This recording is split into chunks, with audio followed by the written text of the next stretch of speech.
Hi all, అందరూ ఎలా ఉన్నారండి? మెత్తళ్ళు కూర, నేనైతే మెత్తళ్ళు అంటున్నారు, కొంతమంది మెత్తళ్ళు అంటారు. ఎలా ఉండాలో చూద్దామండి.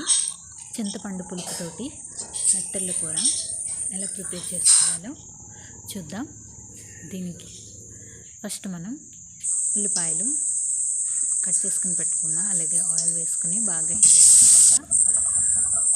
ఉల్లిపాయలు పచ్చిమిర్చి కూడా వేసుకుని బాగా ఫ్రై చేసుకోవాలండి.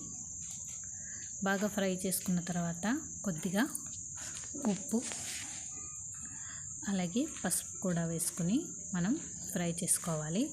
ఉల్లిపాయలు బాగా ఫ్రై అయితేనే చేపల కూర చాలా టేస్టీగా ఉంటుందండి. చూసారా, ఇలా ఉల్లిపాయలు బ్రౌన్ కలర్ వచ్చేంత వరకు కూడా ఫ్రై చేసుకోవాలి.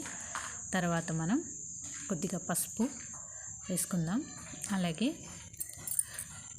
కొంచెం ఉప్పు కారం కూడా కలుపుకొని వేసుకోవాలి. వేసుకున్న తర్వాత ఒకసారి మనం బాగా కలుపుకోవాలి.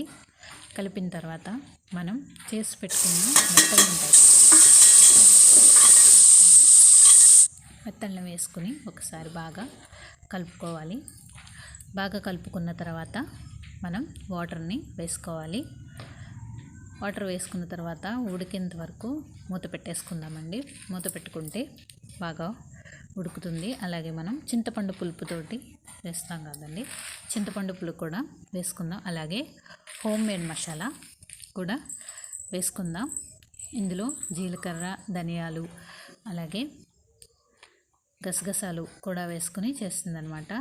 ఇదిగో ఒక స్పూను వేసుకుందాం.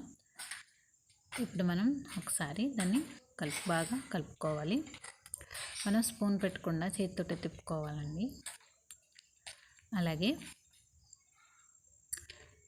కొత్తిమీర గార్నిషింగ్కి పైన వేసుకుందాం. అంతే, చూసారా ఎంతో టేస్టీకరంగా ఉండి మెత్తలు కూడా కూర రెడీ అయిపోయిందండి.